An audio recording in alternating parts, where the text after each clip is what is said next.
So I find that sometimes when I'm painting a picture, particularly of ice and rocks, that the stored memory of painting human forms is projected onto the mountains through my subconscious. So I always used to find this very annoying, because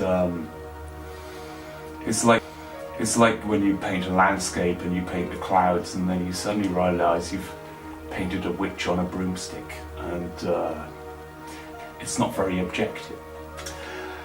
So these I particularly noted in one painting I did of Ganchempo Mountain.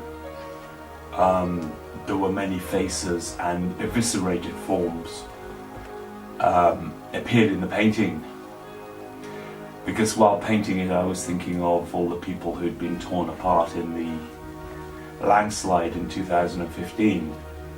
So it became a painting about death and evisceration, which is quite interesting. It's more than just a mountain. Now, to paint a mountain, I think it's important to understand something about the mountain, something about the story. It brings the mountain to life.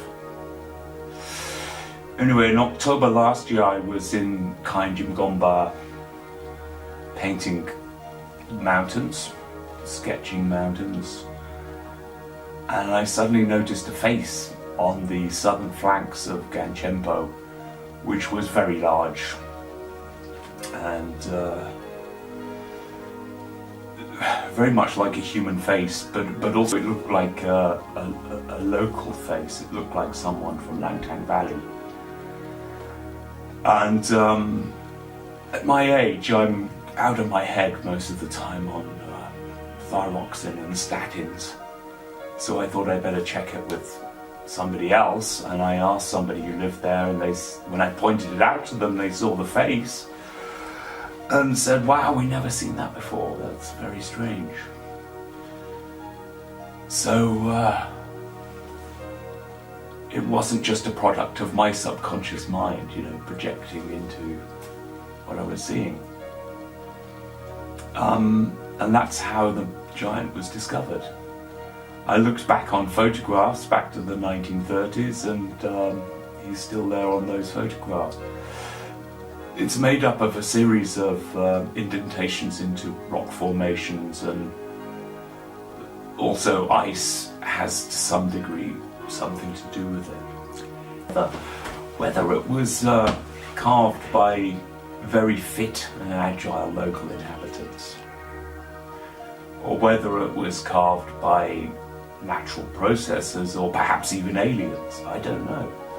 It doesn't really matter, because the fact remains for me that this face stares down at the rest of the world, stares down the valley towards the rest of the world. It's there. Mention that you observed is that the figure has a similarity, a very, very, very good similarity to the local actual. Yeah, there is somebody who I met there who is called Chime Lama, and last October he was going through a phase of being a Michael Jackson impersonator, and anyway, I hope he grows out of this phase, because it was very irritating. And it does look like him. He has an extraordinarily broad chin, like the giant in the mountain has a very broad chin, and he has broad shoulders, as the giant has a broad torso.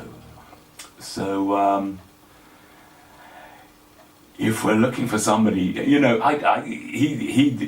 looks uncannily like the giant.